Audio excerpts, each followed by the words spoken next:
Alrighty, guys, and welcome back to the Basketball Fix podcast. Now, in today's episode, we've got a very special guest joining us. I think he's making a bit of a name over here in Australian basketball. He's just joined the QSL, the Queensland State League, over there in Toowoomba as well. And Matty Ice is the man I'm speaking of. Matty, mate, welcome to the Basketball Fix. And how are you, mate? How are you enjoying Australia? Thanks for having me, man. I'm good, man. I can't complain. I'm enjoying Australia. It's been a great time. Been here for like 3 months now, and it's better than I expected. Like, I expected some good things, but it's been great so far, man. So it's just a blessing to be here. Have you gotten used to I guess it's not really a change in weather. We haven't really had a summery weather, but I guess where you are, it's majority of the time more wet at this time of the year than it is nice sunshine. But how have you sort of gotten accustomed with the weather, the different lifestyle, the spiders, the snakes, all that sort of stuff? Nah, honestly, I haven't seen a bunch of spiders and stuff like I expected. But I will say, man, this weather, especially this month, bro, it's freezing. It's Yeah. cold, and I'm used to the cold back to where I'm from. But like, man, in Toowoomba, we're on the mountain, so like the wind is crazy. But nah, other than that, it's good. It's like the food is really good and everything like that. So it's just been the weather, but I'm Yeah. getting used to it. No, definitely, mate. Now, on these sort of shows here, the one-on-one segments, what we like to do is we really like to strip it back. And a lot of people know who you are. You've got an incredible following on social media, and a lot of people from that following as well would know a little bit about you. But for people that don't know a lot about you or may have never heard of you as well, this is where I really want to go back and I really want to just learn where this journey started, because we'll dive into it very shortly. But I guess your grit, determination, and mentality towards obviously being the utmost professional every single day, whether it's on the court or off the court. And you're obviously inspiring a whole new generation coming through with the exact same mentality and everything like that as well. But where did that all start? Where did you grow up? And when did you fall in love with playing basketball? Yeah, so I grew up in Wilmington, Delaware. And I think for me, the love of the game started at around age 5. Like, it's crazy. I have a video of me at kindergarten graduation.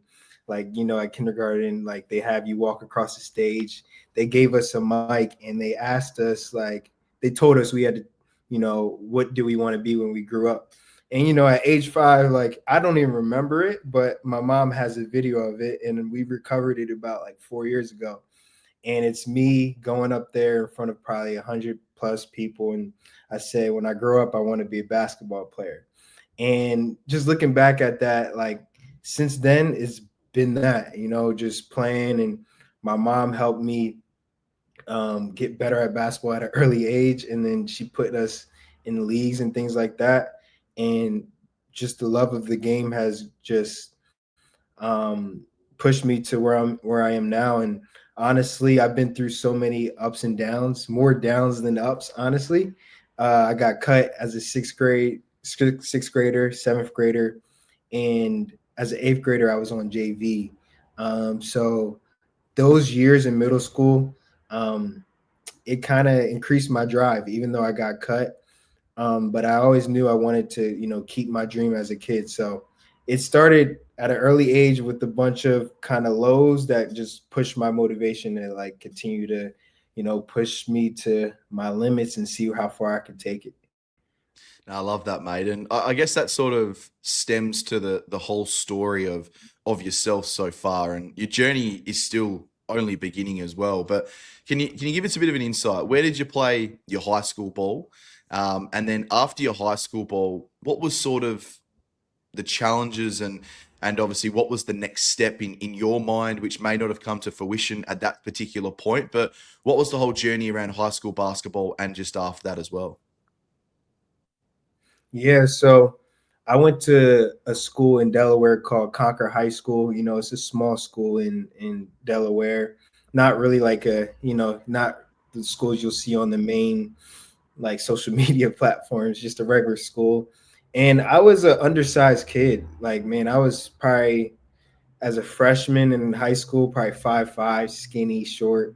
Loved the game though. Like everybody knew that, but I wasn't like that big of a player. And then, I played JV my freshman and sophomore year. Junior year, I played varsity, but I didn't really get a lot of minutes. Senior year was probably my breakout year. I was a starter. I averaged probably around like 12 points a game. So it was a big year for me. And I knew I wanted to continue my career in playing college. However, I was still seen as undersized by a lot of people. I didn't really play for the best AAU teams and things like that. Um, so it was kind of tough for me to get recruited. I remember every single day I would be in the gym, but I also would be sending out thousands of emails to coaches. I didn't really get any responses and things like that. But towards the end of my senior summer, I got an offer from a Division III school, and I ended up playing college basketball. So that's kind of my journey in the high school, and it wasn't easy, but like, yeah, just that theme of like having that dream and just sticking to it, like it eventually happened. What was the feeling like when you received that offer after, like you mentioned, the hundreds and thousands of emails that you'd sent, the ups and downs that obviously brings as well, where you're constantly waiting for an email. We all know what it's like when we're waiting from a response for somebody. You hear your phone buzz and essentially you grab it thinking that could be something, and it's not once again. So, what does that do to you from a standpoint of hunger? When you talk about mentality and you're waiting for that opportunity and you're waiting for that call and you're waiting for that coach to have that sort of belief in you and that trust in you to be able to take your game to the next level, what does that do to your hunger that may have switched a switch when we are looking at the person you are today? Yeah, I think honestly, it does a lot for the hunger, but it also decreases it too. Like sitting there waiting for an opportunity, and then I had peers and my other teammates. They got their offers. They got their school, and I'm sitting at home. I'm like, man, like, is it going to come? And honestly, like those moments, it put me into kind of like a state where it's like, man, do I still want to even keep going? And I think just the support of my family, especially my mom during that time, kept me going. My faith in God, and then also just like the dream as a kid kept me going. And I think when it eventually happened, it just shows. And sometimes, we have to go through stuff like that. We have to wait a long periods of time. We have to go through trials, and I'm glad it didn't come easy looking back at it. So it just goes to show, like now, even today, or even instances after that, like if you just stay patient in the struggle, like, and stay consistent with your work, keep emailing, keep showing up in the gym, like eventually you're going to win. But yeah, I'm kind of just grateful now. Even now, when I go through things, I'm just grateful for it, because it's a lesson at the end of the day.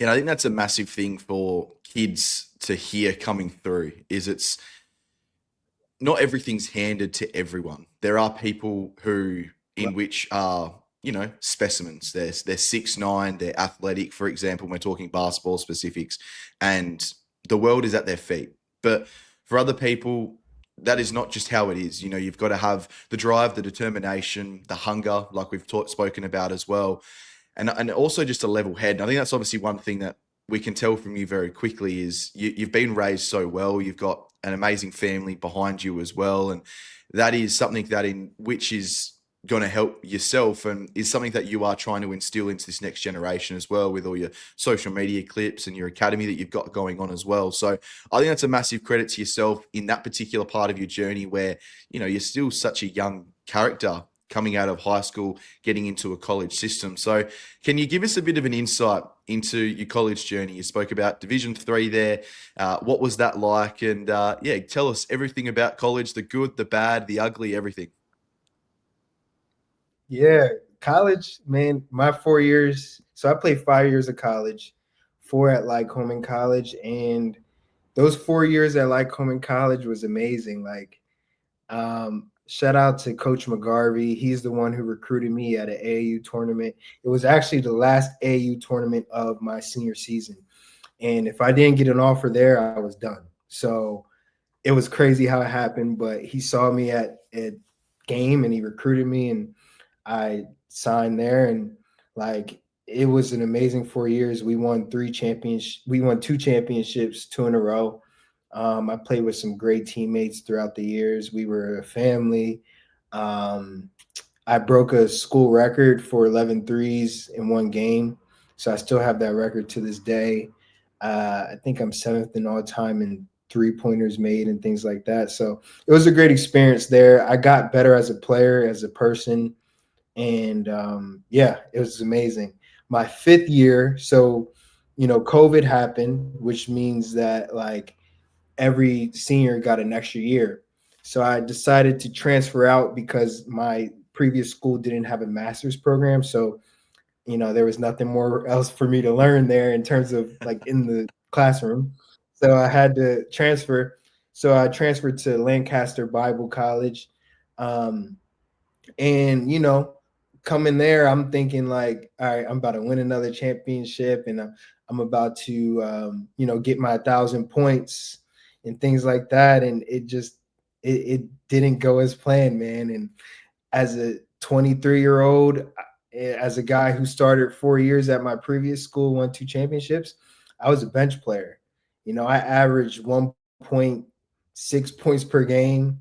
My stats dropped. And, I wanted to play overseas. I wanted to go pro. And I'm like, man, this is my final year. And I'm on the bench. And bro, I wanted to quit. Like it took so much for me not to quit.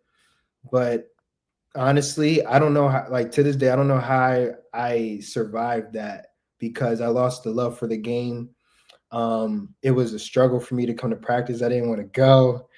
But I knew I couldn't quit. And I knew I was learning something in it, and all I could do was control what I could control. So I showed up every day to practice. I didn't miss one practice. I was a professional. Like, I still was a good teammate, even though my current situation wasn't good. I still didn't allow people to see it as much. And then I also helped the younger guys on that team. Like there were some young guys who was sitting next to me on the bench, and I'm like, bro, like you gonna get your chance one day. You know what I mean? So I was kind of like that bigger brother to some of the younger guys on that team, and we eventually like that team. We won the championship. We went far in the NCAA tournament, but like I said, individually, I just, I didn't it wasn't what I expected, and it was kind of a down year for me. So I ended college with 3 championships, two at Lycoming College, one with Lancaster Bible College. But yeah, my college career was great. I learned a lot, and it's definitely some highs and lows in there for sure. Speaking of those lows, obviously you speak about losing the love of the game a little bit there as well towards the back end of your college career. And Yeah. how does one, when you are trying to strive to the next level, bring that love of the game back? Because it can't be easy when you've essentially have spent your whole life. You've spoken about you picked the basketball up at the first age of 5, and you've worked so incredibly hard to get to that point, and you feel like you're nearly there. You feel like, okay, my next step potentially is to go and play overseas or to go and play in another league around America or whatever the case is. And just as you Yeah. think it's all going good, you lose the love of the game. So how does one get that back for anyone listening at home? Yeah, it's hard. I think for me, it was getting around people who believed in you, and because you lose the love because of many different reasons, but for me it was because of, okay, they don't think I'm good enough, right? So that was my reason, and that's why I lost love for the game. So I had to get around people who believed in me. So I found a trainer, and his name was Coach Jay. Shout out to Coach Jay in Florida. And man, we look, he trained me, and like I'm coming off this year where I like I said, average 1.6 points per game, bench player as a 23-year-old D3's team. Like, bro, I was low. but he believed in me. He saw my talent and he pushed me to continue to get better. And like he reminded me, like, yo, like you're still young, and you can play. Like you've shown that you can play at your previous school. Like you got a lot to give. And it was just through the consistency that kept me going, and just keeping the tunnel vision, because I feel like kids, like you can look to the left and to the right and see other people doing these amazing things, and you're not where you want to be. So like if you just got to keep that vision where it's like, okay, I'm on my own journey and I'm running my own race. And that's what I had to do. Like I knew I probably, man, if it all worked out, I would have been overseas, probably in another league by that next year. But you gotta just focus on your own race and your own journey, and eventually you'll get there. But I think that's probably the main advice I'd say is just stay consistent and just run your own race.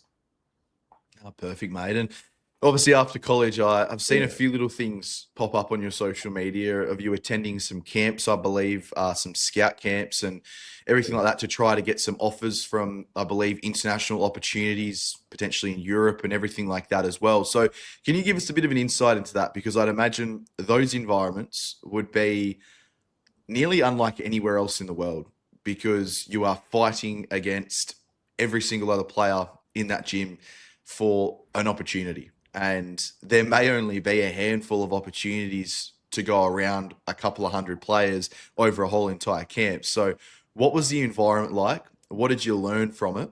And were you close at that stage to signing a big deal anywhere? Yeah, so man, those camps are tough. Like it's a like one thing I noticed from just trying to get overseas, trying to play pro in general in the US or overseas, man, everyone wants to do it. Everyone wants to do it. It's so like there's a lot of people around the world, millions of people around the world who want your spot, who want that opportunity, and you have to separate yourself. So at a tryout like that, my mission was to separate myself. And at that specific tryout you're talking about, like I did really well. But sometimes it's out of your control. Maybe a team in attendance might not need a guard, or it's maybe a team in attendance isn't looking for someone your height, and maybe they're looking for someone who can jump rather than a shooter. You know what I mean? So it's just all out of your control. So the only thing you can do is just put yourself in positions to have a chance. And that's what I wanted to do. And I've not only that camp, man, I've been to a bunch of different trials over the last couple, probably a year and a half now. You know, like I've been to I've been to two G League tryouts. We didn't talk about that, but I've been to NBA G League tryouts. I've been to these overseas tryouts, in these TBL is a league in the States called the TBL. I've been in those tryouts. So, and not mentioning the money it costs to travel and to go to these things. But when you're chasing something, man, you'll you'll do anything for an opportunity. And but yeah, I think the biggest thing is like, man, like putting yourself in position to have an opportunity is never a bad thing, even if you don't get anything out of it. For me, I didn't really get anything out of my tryouts. Like in terms of offers, I didn't get an offer from there, but I did make connections. I did get agents to notice me and things like that. I got my name out there. So those were positive, but yeah, so it's a big pool, and you have to separate yourself, and you got to do more than just put the ball in the rim. Like it's little things like on the court, it's defense. It's how are you with your teammates, and um, are you a good person? And it's even off the court, sending emails. Like I keep saying that, but sending emails, sending DMs, and doing the extra work that's going to give you a chance. Yeah, no, definitely, mate. And I want to get into now the time in Australia. And I believe Australian basketball is growing, and I don't know what you think of it, and I'd love to get your thoughts after this as well. But the game of basketball over here is 100% growing. Obviously, the NBL is establishing itself as one of the premier leagues in the world. It's no longer just a solid, a good league. It's a very, very solid league now where you've got, some of the greatest players floating around on the international level coming over to the NBL at a very high level. And then you've got the NBL 1 competitions just under that as well, a semi-professional league in which has got a plethora of amazing talent, NBL players, former NBL players, former Division 1 college basketball players, everything that has got it going for is in Australia at the moment. Now, you signed over into Toowoomba as well in the QSL, and I guarantee that would have been an exciting experience. Obviously, leaving America, coming over, having your first shot at an international basketball sort of contract and also season as well. So, when you received the call that you got the go ahead basically to come over to Australia to play basketball, what was that feeling like, and how have you enjoyed your time early on over here in Australia? Yeah, I mean that feeling was surreal. It was crazy. I was nervous though at the same time, man. I've never been outside of the US, and especially, Australia's far, and you don't really hear about Australia in the States. We don't think about it, but man, it's a great country.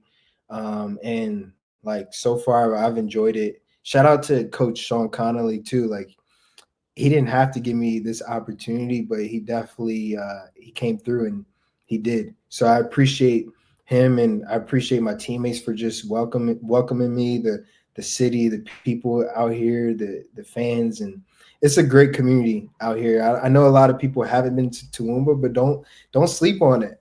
Don't sleep on Toowoomba. It's a nice area, good people, yeah, it's been great. Like I have really nothing bad to say. I mean, basketball has been awesome too. Just being able to learn and get better, and just help this team win has been great. And a year ago, if you told me I would be playing basketball in Australia, I wouldn't believe you. So it's still crazy how all of this happened. And I'm just trying to live in the moment and stay in the moment because there's a lot of people who would love to be in my shoes. So yeah, I'm just grateful.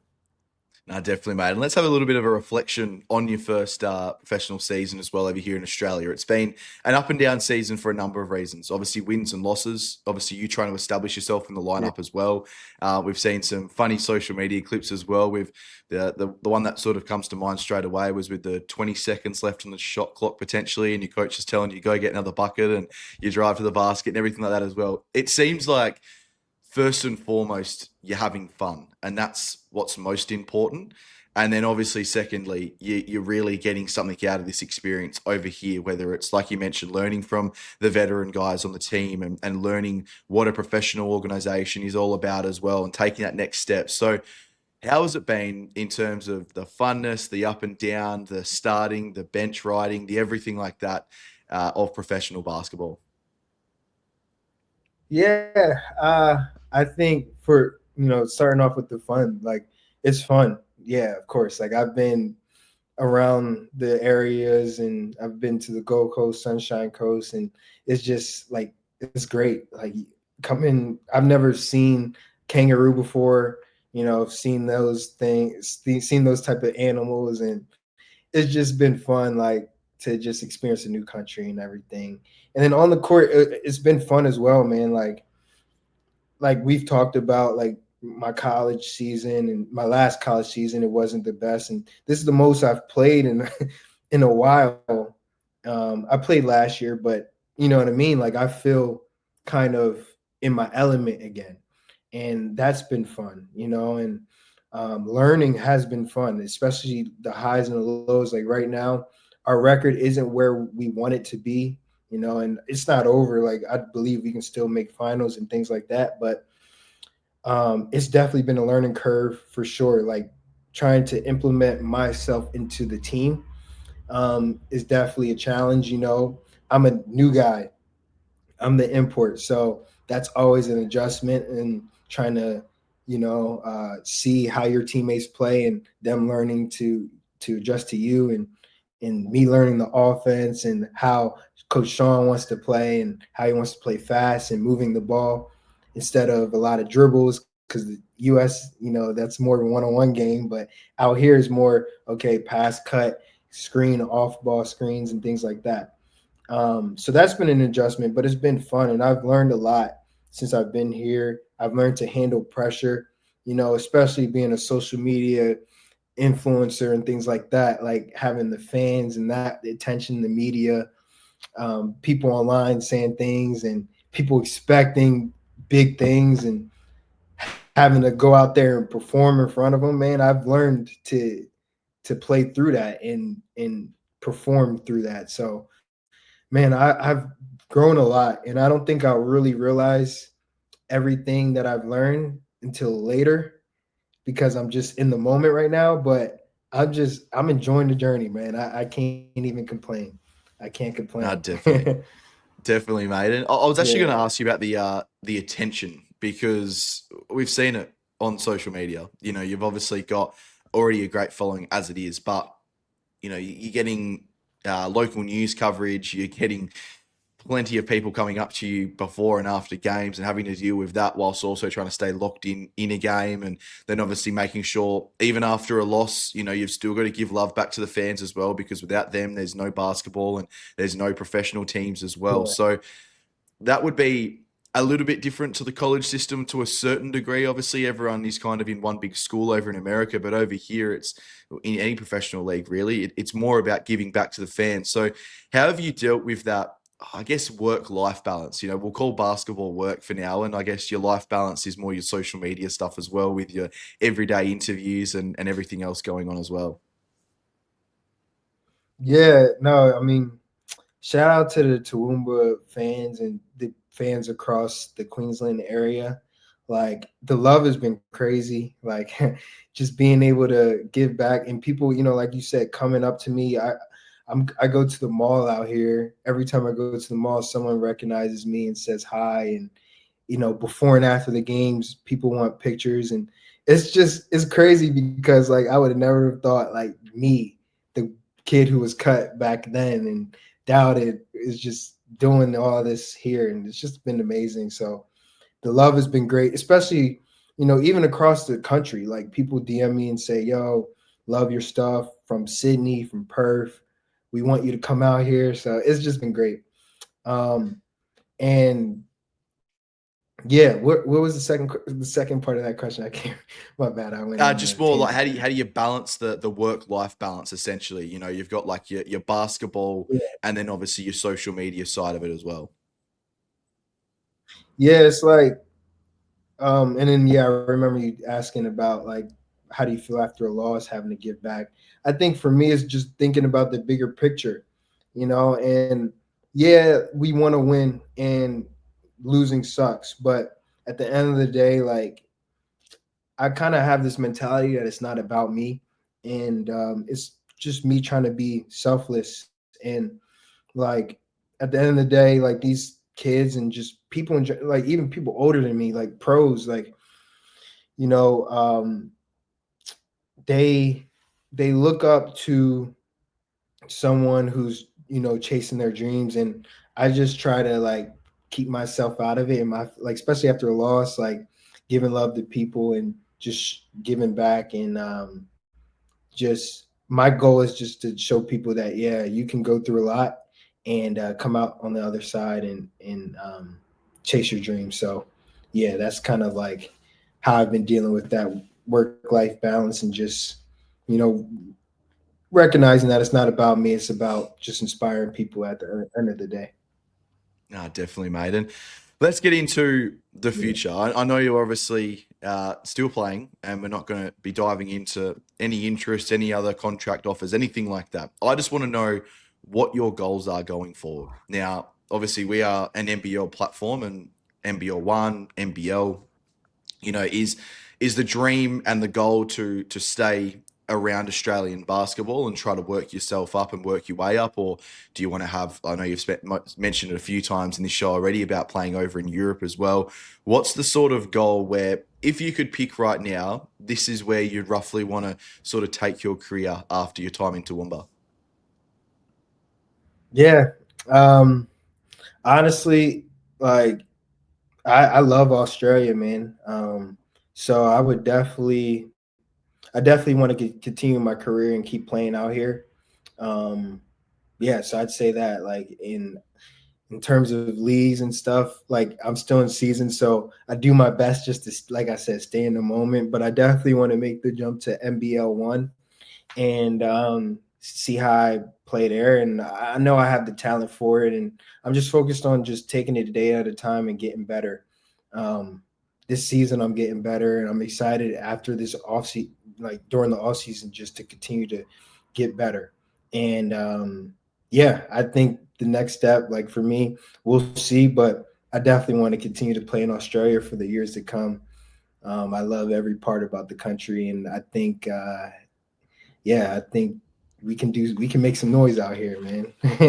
Definitely, mate. Definitely. I think it's yeah, like I said earlier on in the show, Australian basketball is growing to the point now where, even if you are playing NBL one level, there's such a spotlight on your career every single game as well. And, the coverage and everything that is happening over here in Australia is just growing so rapidly as well. So I love to hear that you've loved your time in Australia, and obviously you want that to continue as well. And anyone listening out there, whether you're a scout, general manager, sign this man, give him his opportunity, and I would love to see what you do in the NBL one level as well. But again, we don't want to go too much into that just yet because we want you to finish off your time in Toowoomba at the highest ability as well. But mate, let's get into your social media stuff. We've got a couple more minutes on the show today, but I want to get into your social media. It's incredible. Obviously, you've got and built an amazing following. You've got an academy as well with that, where you speak to young athletes about everything to do with professional sport and mentality, and just how to be the best possible person and basketball player they possibly can be. So, for someone listening to this episode right now and they want to get involved, how can they get involved, and what sort of service do you offer as well? Yeah, for Ice Fam Academy, I mean, you can just go to the link in my bio on Instagram. I just give people what I didn't have as a kid. Like I give people weekly drills, and we have weekly film sessions, and I bring on guests to talk to our athletes, like pro players and things like that. And I just want to use my influence to help people get to where I am and better. Um, and it's just through online. And what better way just to train with other people with the same mindset as you and get better like that. So yeah, that's just what I started it about a year ago, Ice Fam Academy, and I've had a social media for about 4 years, and just being able to showcase my journey and inspire the next generation to chase their dreams, bro. It's like I said, I still can't believe it's come this far, and I'm just excited for the future with it. No, definitely, mate. Now we'll end this Yeah. episode off with a couple of rapid fire questions. I love these sort of things. They're fun answers. They're just to get to know you a little bit more. Now we'll start off nice and easy. Obviously, you're a hooper, have been for a long time. I'm sure you've gone through a lot of pairs of shoes. What's your favorite basketball shoe of all time? I think I don't the James Harden's. Ooh, I can't volume 6 maybe. Yeah, Adidas. I bang with Adidas heavy.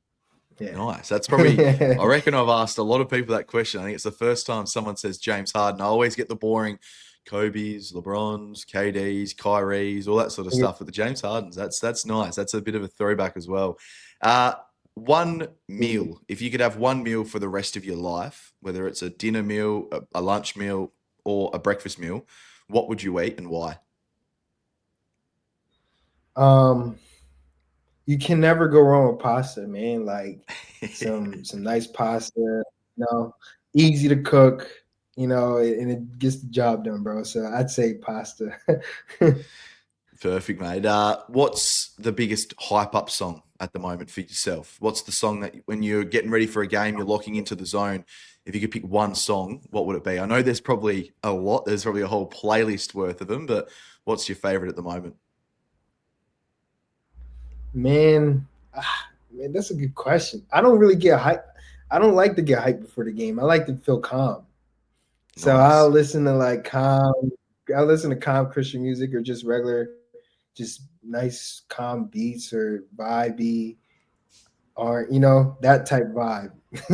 I like to get Perfect. That's calm. sweet. So yeah, No, that's perfect, yeah. mate. And the Uh, last one here, this is more really digging into what you're about and what we've seen you about on this podcast, which has been amazing to sort of have an insight into your whole career so far. It's still such a young age. You've got so much to go as well. But one piece of advice for a kid who is wanting to get to this level where you are now, playing overseas, working hard, it can be a small piece of advice, a big piece of advice. What would be one thing that you would give it to a young kid wanting to be in your position right now?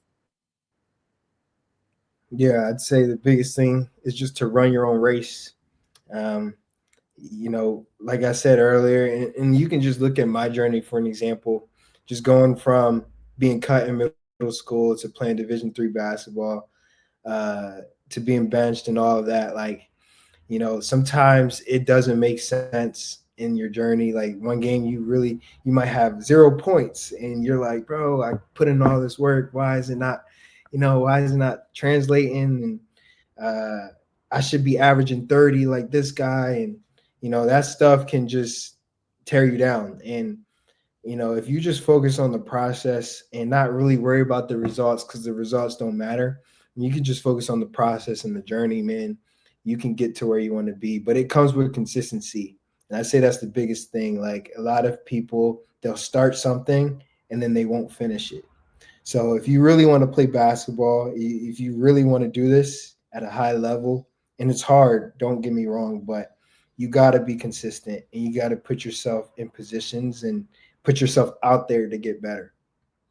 Definitely, mate. I think that is that's some great advice, obviously, and we've heard so much great advice, obviously, throughout this episode as well, mate. It's been an absolute pleasure to have you on the show. I know we've been trying to link up for a long period of time now. It's probably been a couple of months, and there's just been things and slight little schedule adjustments we've had to make on both our ends as well, mate. But I really appreciate you jumping on. I've loved watching your journey in the very short amount of time that I've seen it. Obviously, we connected not too long ago, and you've obviously had such an established journey so far. But love seeing what you're doing over there in Toowoomba. I wish you the best as well. I hope to see you continue your basketball journey in Australia right now. And if it is in Australia, mate, I'm sure we'll all be watching on very closely. But for people who want to follow your journey, where can they find you on social media? And we'll have all those links down in the bio in the description as well of these episodes.